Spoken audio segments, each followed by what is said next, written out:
The blue cloth path stretched from Westminster Hall to the Abbey steps, damp with the breath of 1,000 spectators. Beneath her, the fabric was cut to shreds by grasping hands the moment she passed, as if pilgrims might steal virtue from the hem of her presence.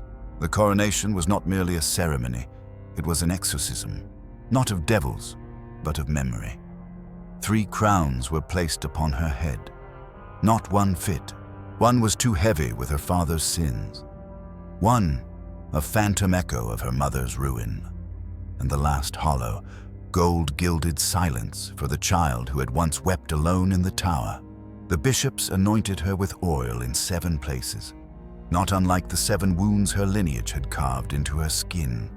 The palms, the breasts, the shoulder blades, the crown of her head. It was not sanctification, it was branding. When she stood from her knees, all England saw a queen. But inside her corseted flesh stood something else the last Tudor crowned in survival. Not innocence. She was not born to rule. She had been born to scandal, raised in suspicion, molded by exile, and now married not to a man, but to a kingdom that had nearly executed her. The crowd cheered.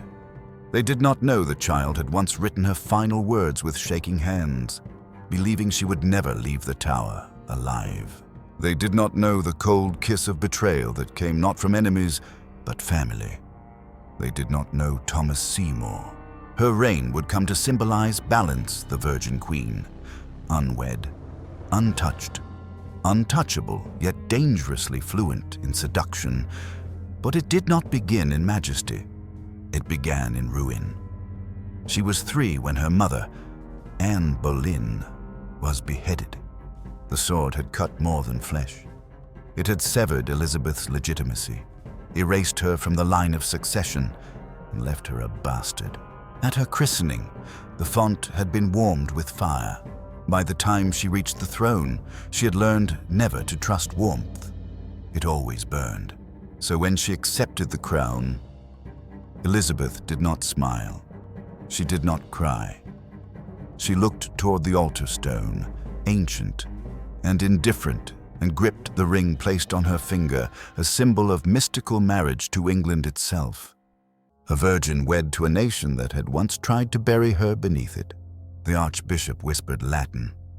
But it was not divine will that brought her here. It was cunning, restraint, a refusal to die. This was not triumph, it was return. And return always means something was taken. But to understand how she returned, you must first understand how she was taken again and again from her names, her mother, her crown, her safety, and nearly her life. You must return to the little girl with flame-red hair, watching from the shadows as her mother walked toward the executioner's blade. You must see the child too clever for her own protection, punished for speaking Latin too well, for questioning too sharply, for surviving too long. You must follow her through 1,000 locked doors, each opened by treachery and slammed shut by men who swore they loved her. You must watch her write, again and again, to kings and queens who did not trust her, with hands trained for diplomacy, but trembling from fear. You must hear her silence, because silence, for her, was the only weapon no man could confiscate. Before she was England's monarch, Elizabeth was England's mirror, showing it everything it had tried to forget: its religious violence, its lust for blood, its obsession with female purity, and its fear of women who did not break. Now she wore the crown, but it was not the end. It was only the beginning of her fight to keep it. She was born on a promise and baptized in a lie. September of 1533 had brought not the long-awaited son Henry VIII demanded, but a daughter, red-haired, sharp-eyed, already carrying the disappointment of a kingdom in her breath. Elizabeth Tudor entered a world not built for her survival. The astrologers had been certain. The court had already drafted the pronouncements for a prince. The royal midwives had prepared hot water for the font, and the musicians had tuned their instruments for triumph. But when Anne Boleyn bore a girl, the songs were stifled. and the joy turned bitter. Still, the ceremony went ahead. Robes, processions, gilded prayers, as if performance could overwrite reality. Yet beneath every ritual was a subtle crack the imperial ambassador refused to attend. The papal legate offered no blessing, and whispers trailed through the chapel like smoke from a dying fire. A priest was asked whether the child had been baptized in hot water or cold. He replied, "Hot, but not hot enough." The jest stung, because it was true. Elizabeth's arrival was a fracture in the myth of Tudor invincibility. And though she was crowned with words Princess of England, those syllables would soon dissolve like frost on glass. Her mother's triumph was brief. Anne Boleyn had promised the king not just a child, but a dynasty. When she failed to produce a son, her worth always conditional collapsed into suspicion. 2 miscarriages followed, then the final stillbirth. By May 1536, Anne was arrested and accused of adultery, incest, and treason. Even her own brother was named among her lovers. The trials were swift, the verdicts predetermined. Elizabeth was barely 3 when she was led to the Tower Green to watch her mother's fate. Of that day, Elizabeth would speak nothing. Not once, but silence is not forgetfulness, it is how children survive unbearable truths. The sword fell in one stroke. Mercy. They called it a French-style execution rather than the blunt English axe. But mercy means nothing to the child left behind. From that day forward, Elizabeth would carry her mother's phantom like a hidden limb never mentioned, never visible, always aching. In the aftermath, her identity shattered. The royal documents were amended. She was no longer Princess Elizabeth, heir to the English throne. She became the Lady Elizabeth, a bastard without legal standing or future. Her household was dismantled. Her clothing was too small. Her meals uncertain. Lady Bryan, her governess, wrote in desperation to the King's Council the girl had outgrown all her gowns, had no proper food, and no clarity on her place in court. Even this mundane appeal, more cloth. Simpler meals was laced with dread. For a child declared illegitimate, even growing taller could become a political threat. Yet Elizabeth did not complain. Even then, she had begun to master her first and greatest defense endurance without protest. What set her apart from other displaced royals was not her bloodline, but her mind. By the age of 4, she had begun formal education in the classical tradition: Latin, Greek, French, Italian. But these were not offered as ornaments. Her tutors trained her in double translation from Latin to English, and back again, word for word, until the structure of meaning itself was memorized. This was not mere scholarship. It was discipline. Language was control. Syntax was armor. Each perfectly reconstructed sentence was an act of survival, a way to maintain composure in a world built on shifting alliances and lethal uncertainty. The girl who watched her mother die was also the girl who learned how to translate grief into order, exile into strategy, silence into precision. Still, there was a cruel irony in her brilliance. No matter how elegantly she translated Cicero or corrected her tutor's syntax, she remained the daughter of a disgraced queen. England remembered, and so did Henry. Though he rarely saw her, he kept Elizabeth at a distance, sending messengers on feast days and gifts without affection. Her replies, even as a child, were measured, formal, bordering on eerily adult. One envoy described her gratitude as with as great a gravity as if she were 40 years old. Childhood, for her, was not a phase. It was a test, and every day she passed it by not being noticed, not being troublesome, not giving cause for removal. Her fortunes shifted briefly with the arrival of her stepmother, Catherine Parr. Catherine was devout, intelligent, and more than a little intrigued by the precocious daughter of Anne Boleyn. She encouraged Elizabeth's studies, hosted her in court, and even inspired her to compose New Year's gifts for the king, handwritten, multilingual letters bound in embroidered velvet. One such gift, given when Elizabeth was 12, still survives: Latin, French, Italian, all in immaculate penmanship, with no corrections, no smudges, no doubts. The final letter addressed Henry as matchless and most kind father, a phrase carefully chosen to praise without presumption. Even in love, Elizabeth calculated. Yet behind the Latin conjugations and courtly performances, danger was already circling. When Catherine married Thomas Seymour, the king's brother-in-law and uncle to the boy king, Edward, Elizabeth came to live under their roof. She was 14. Seymour was 40. History calls it inappropriate. Reality was darker. He teased her, tickled her, crept into her chambers before dawn. One day he cut her black gown to ribbons while Catherine held her down, laughing. Another time, he tickled her in bed while she pretended to sleep. Catherine's complicity, whether from denial or desire to please her new husband, gave him cover. Elizabeth played along, sometimes coy, sometimes frightened. But in truth, she was learning. Not about men. She had already understood men. She was learning about power, the kind that wore the mask of affection while seeking to consume. The scandal exploded after Catherine's death in childbirth. Seymour, now a widower, proposed marriage to Elizabeth. She did not say yes. She did not say no. Instead, she deferred to the council, to her elders, to a future moment that never arrived. It was enough to save her. When Seymour was arrested for treason, caught sneaking into the boy king's bedchamber with a drawn sword, Elizabeth too came under suspicion.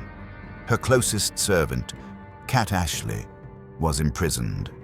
Her letters were seized. Rumors circulated that she was pregnant.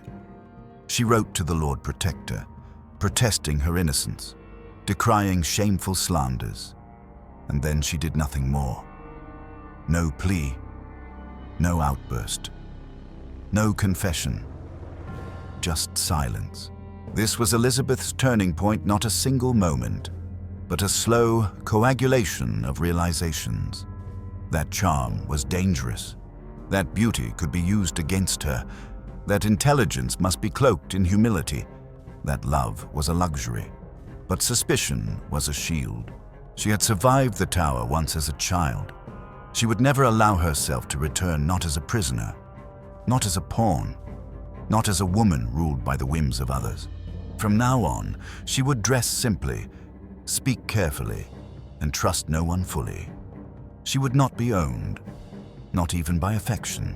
She was no longer the girl forgotten by her father.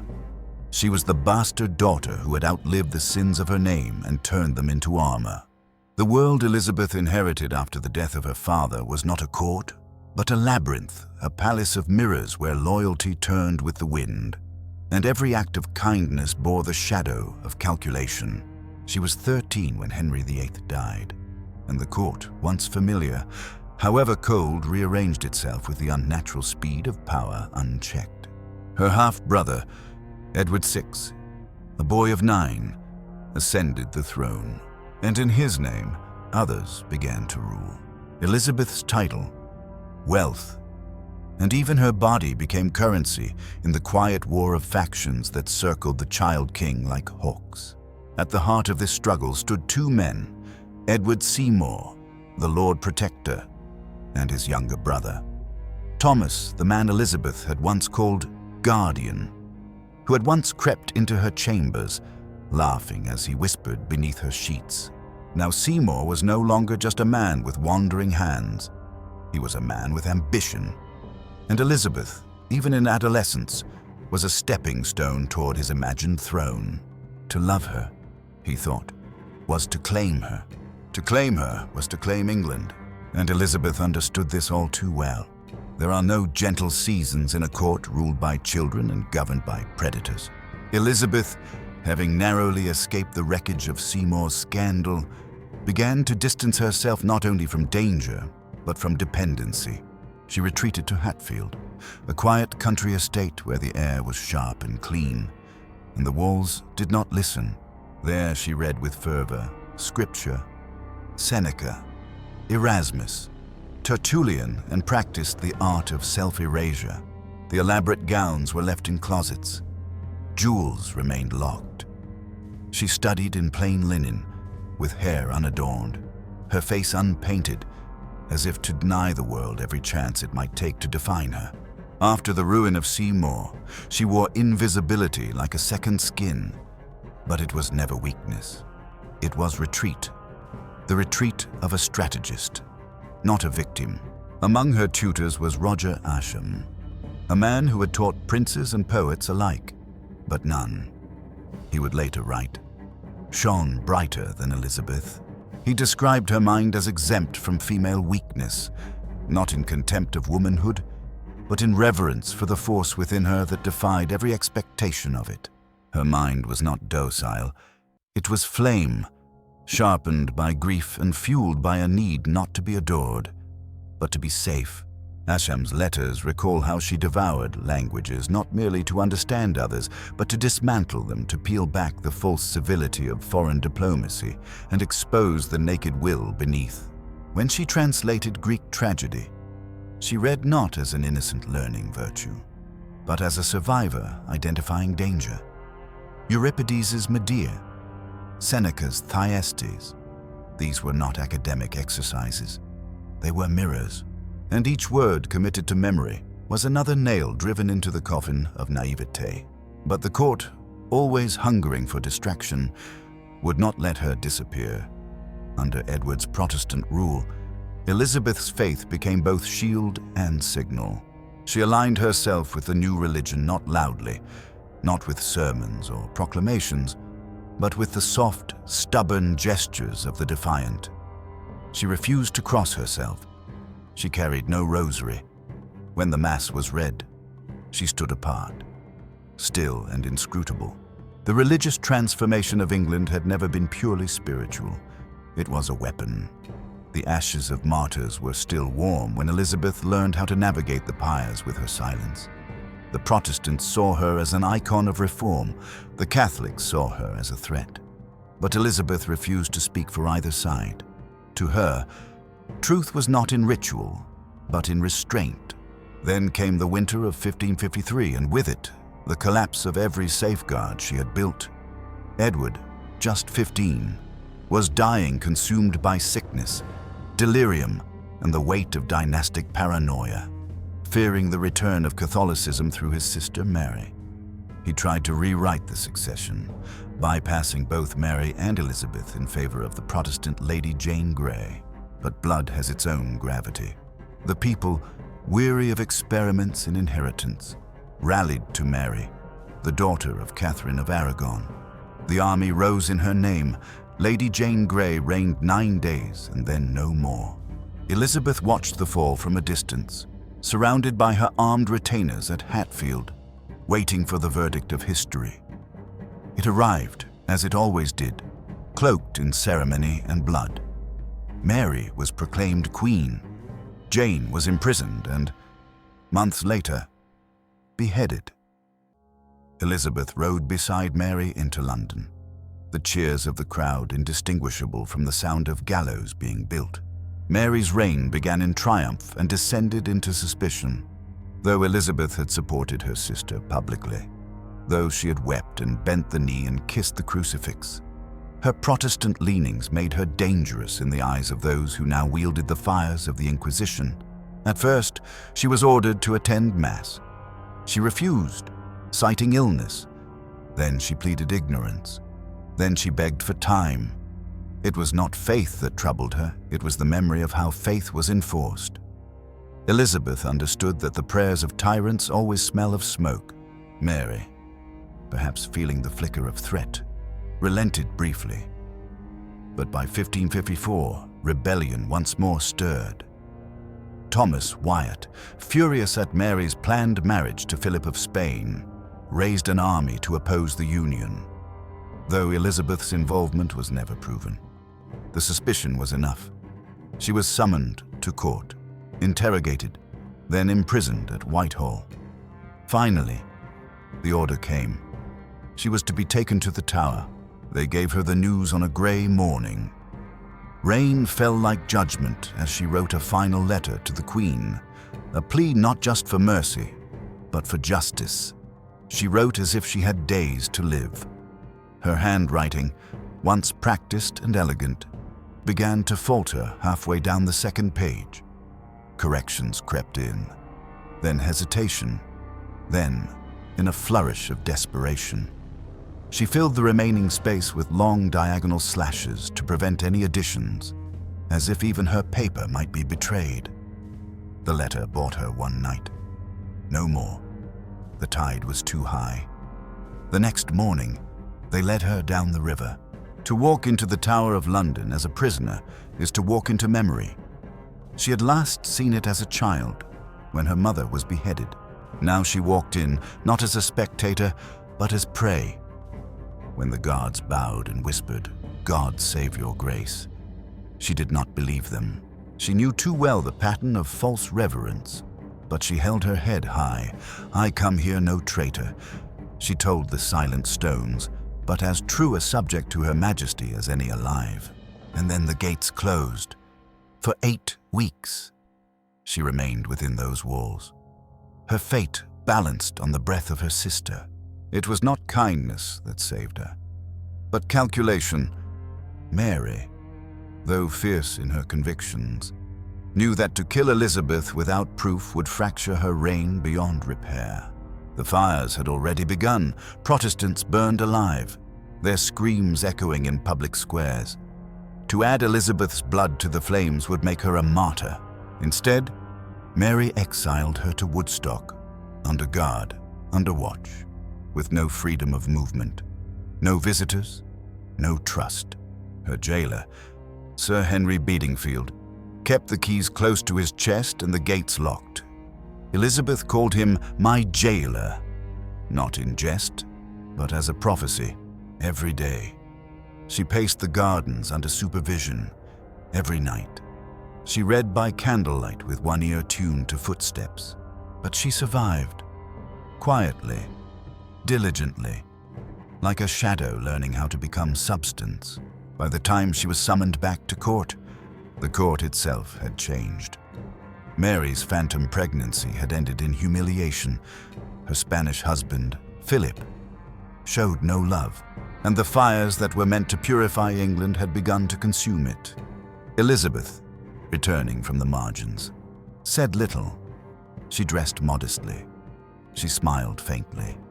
She bowed deeply, but those who watched closely saw something different behind her eyes, a knowing, steady refusal to break. She had been among wolves, and she had learned to walk like one. By 1555, the air in England had begun to thicken with ash. The Marian regime, swollen with its own righteousness, had turned persecution into policy. Flames erupted across the countryside, not from rebellion, but from pyres built for men and women whose only crime was the wrong prayer in the wrong tongue. More than 300 were condemned in just under 4 years. The executions were not swift, they were not clean.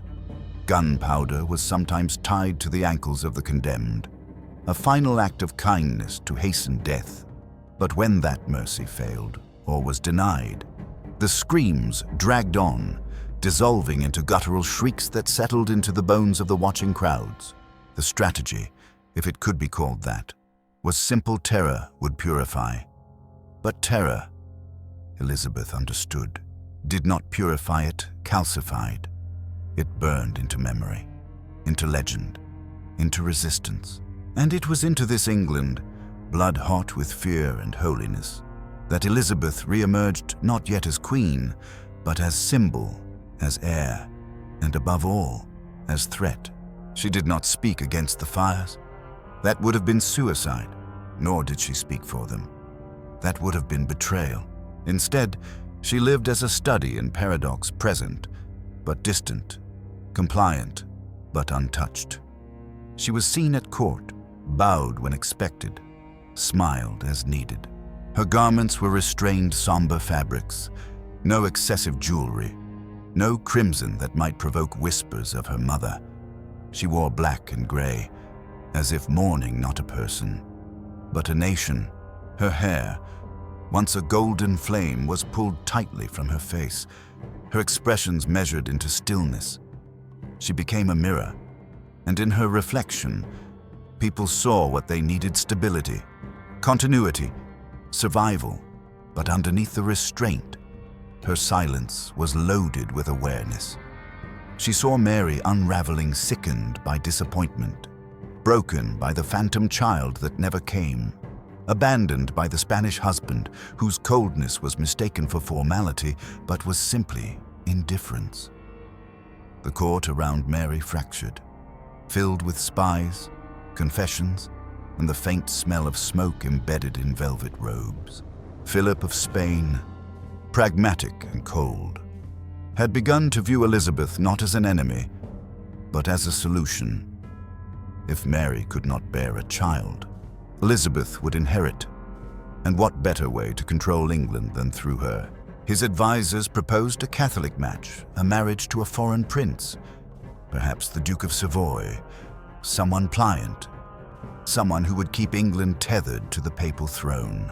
Elizabeth approached through intermediaries, feigned interest. She asked questions. She delayed responses. She insisted on conditions. She did not refuse. Refusal was a blade.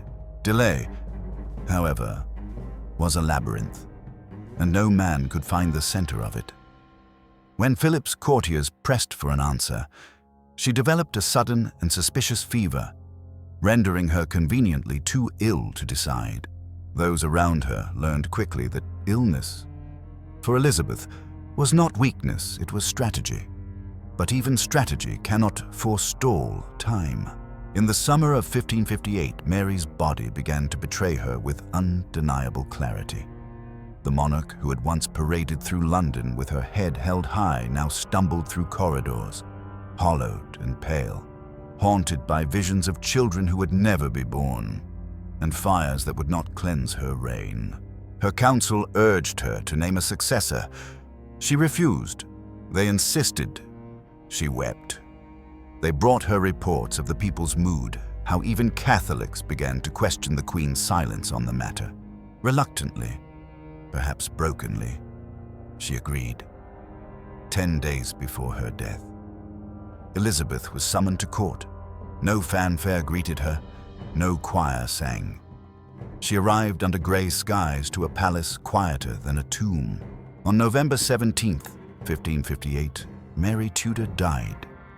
Elizabeth did not cry. She did not smile. Those closest to her remembered only that she walked alone into the gardens of Hatfield, gloves clutched in her hand, lips unmoving. And then, kneeling beneath an old oak tree, she whispered the words of Psalm 118, "Ad Domino factum est istud et est mirabile in oculis nostris." This is the Lord's doing. It is marvelous in our eyes. But no divine intervention had carried her to the throne. Only endurance had, and cunning, and the stubborn refusal to die where others had perished. Her coronation would be planned in detail. But at that moment, kneeling in mud beneath fading leaves, there was no crown, only memory and the long breath of someone who had not expected to outlive her enemies. London prepared itself. It had waited decades for stability and feared it would never arrive. The capital, once blackened by plague and pyres, now burst into chaotic color. Nobles returned from exile. The bells of Westminster rang until the metal cracked. Crowds gathered at bridges, in alleys, on rooftops. They did not come for theology. They came for survival. They did not know what Elizabeth believed, nor did they care. What they wanted was a monarch who would not set them on fire. What they hoped for was someone who could remember grief without reenacting it. Elizabeth gave them what they needed: composure, promise, distance. When she entered the city, she was no longer the Lady Elizabeth. She was majesty incarnate, and she walked not as a woman, but as a symbol of continuity, of restrained strength, of a new era. Yet coronation was not closure. It was choreography. Elizabeth chose January 15, 1559, after consulting the astrologer John Dee, a man more feared than trusted. His charts declared it an auspicious day, and Elizabeth, ever careful to blend tradition with spectacle, followed the stars. The procession moved from Westminster Hall to the Abbey and along the blue cloth carpet. Commoners leaned down to cut scraps of the fabric as relics. Elizabeth walked slowly, her train held high, her eyes unwavering. 3 crowns would be placed upon her head, each heavier than the last, each, perhaps, symbolic of a different chain. She had survived the crown of blood. For her mother, the crown of fire, for her sister, and finally, the crown of silence earned not through war, but by outlasting everyone who once thought her weak. When the oil touched her skin, it burned not physically, but with memory. She was anointed on the palms, the breast, the back, the head. 7 places, 7 wounds. A ritual inherited from men who never feared what power would do to a woman's body. As the ring was slid onto her finger, symbolizing a mystical marriage to the realm, the Archbishop's voice trembled. Perhaps he too remembered how close she had come to never reaching this altar. And when she turned to face the congregation, Elizabeth did not smile. She looked out, as she had always done, not for love, not for admiration, but for danger. To the watching world, she was now untouchable. But Elizabeth knew better. The crown was not armor. It was invitation, a promise to serve, but also a target. And though she had survived fire, sword, and shame, she would have to survive something even more insidious now: the expectations of a divided realm and the eternal scrutiny of those who still doubted a woman could rule. She had worn the chains of illegitimacy, the chains of suspicion, the chains of survival. Now she wore a golden one, polished, regal, suffocating in its own way. And as the choir sang, and the trumpets blared, and the incense swirled, Elizabeth stood beneath the vaulted arches of Westminster Abbey, not as the innocent child of promise, not as the trembling prisoner of the Tower, but as a creature utterly remade, not by grace, not by love, but by fire. The throne, now hers, did not offer comfort, it offered only clarity. Elizabeth knew from the first day she wore the crown that monarchy was not majesty, it was containment. A sovereign must learn not to be ruled by others, but more importantly, not to be ruled by herself. There could be no indulgence, no slips of the heart, no flickers of desire left unexamined. If her sister Mary had ruled with the agony of her womb, Elizabeth would rule with the precision of her restraint. Love, marriage, heirs, these were the expectations forced upon her from every corner of Europe. But Elizabeth had seen too many women consumed by the men they married. Her mother, Anne Boleyn, once the brightest flame at court, had been extinguished by the very man who claimed to worship her. Catherine Howard, another of Henry's doomed wives, had died for her youth and her secrets. Even Catherine Parr, the woman Elizabeth had once trusted, had died giving birth to the child of a man who had groped at her stepdaughter's virtue.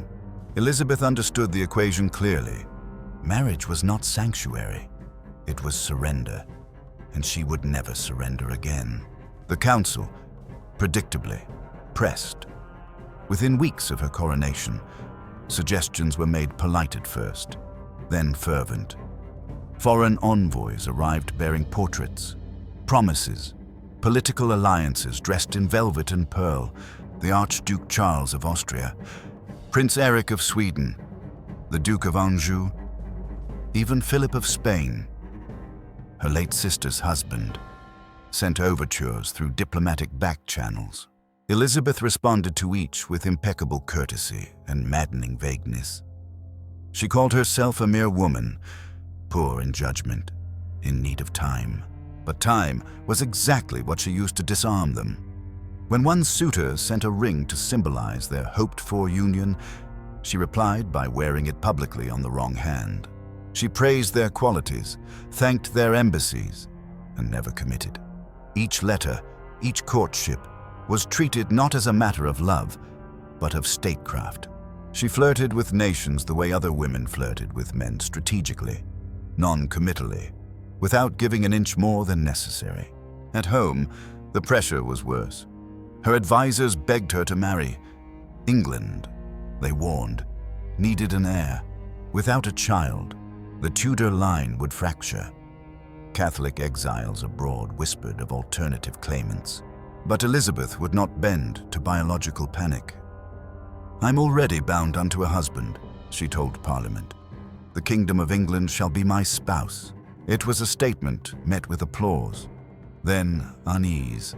What monarch had ever ruled alone and lasted? What woman had dared remain single without becoming a scandal? Elizabeth saw the doubt in their faces, the silent accusation behind their cheers, but she would not be moved. For her, the idea of virginity was not moral, not religious, it was political. To remain untouched was to remain untethered. It meant no husband could dominate her policy. No foreign prince could claim her body. No faction could seize her through conjugal alliance. Virginity, for Elizabeth, was power. Yet she was no stone. She was not without affection, nor without need. Her court, though regulated by ritual and hierarchy, became a stage for carefully chosen favorites. Robert Dudley, the childhood companion who had risen beside her through the flames of political misfortune, stood closest. He was tall, charismatic, and married then suddenly widowed. Under mysterious and suspicious circumstances, whispers followed him like shadows, and when his wife was found dead at the bottom of a staircase, Elizabeth was forced to retreat. The love, if it was love, could not survive scrutiny. Dudley remained at court, given titles, favors, chambers near her own. But marriage was denied. It always would be. As her reign deepened, Elizabeth learned to balance herself between contradiction and myth. She styled herself in armor during battle speeches, in elaborate gowns during public procession, in black robes during times of mourning. Her image was curated with the precision of an artist and the cunning of a survivor. The portraits, commissioned and copied, all bore the same language: porcelain skin, ageless features, a gaze that looked past the viewer into some distant, unreachable truth. The Virgin Queen was not merely unmarried, she was inaccessible. Her heart, like her realm, was sovereign, but solitude came with cost. Those closest to her sometimes dared to ask if she ever regretted her path. "I see no cause to marry," she would say, "for I am married already to a husband that neither flatters me nor wearies me." Still, her letters during lonely winters bear the imprints of something quieter, aching. Not weakness, not desire for rescue, but the human hunger for companionship without consequence. She longed, at times, for laughter not wrapped in politics, for conversation not shadowed by secrets. But she knew better. The price of her survival had been intimacy. There were moments when her performance faltered. Illness would strike during times of great pressure, headaches, fevers, strange fits of melancholy. Her physicians blamed her humors. Her ladies whispered of bad dreams. But in truth, Elizabeth's strength did not come from immunity to pain. It came from her refusal to let it rule her. She treated her body as she treated her kingdom to be governed. Each morning, she rose before dawn, had her face painted white to mask fatigue, dressed layer by layer in a ritual of command. The corset, the ruff, the jeweled collar, the girdle of daggers, all reminders that power was performance. Weakness, if permitted, became prophecy. In time, Her iconography eclipsed her reality. Children recited her speeches in schoolrooms. Poets compared her to goddesses. Even foreign courts began to fear her, not for her armies, but for her unpredictability. She became England itself beyond flesh, beyond reproach. And in that elevation, she achieved what no woman before her had. She redefined rule not by imitation of kings, but by annihilation of precedent. She was not Henry's daughter. She was not Anne's ghost. She was not Mary's opposite. She was Elizabeth, entirely. And when courtiers inquired, even late in life, about her thoughts on marriage, she would smile, measured and mysterious, and reply, "I have one mistress here, and no master," a sentence sharpened by every betrayal she had endured, every crown she had nearly lost, every man who had tried to fold her into his ambition. She had watched thrones be traded like dowries, seen queens silenced by the hands meant to protect them. She would not be counted among them. She would reign alone, die alone, and be remembered not as a woman who ruled, but as a ruler who happened to be a woman.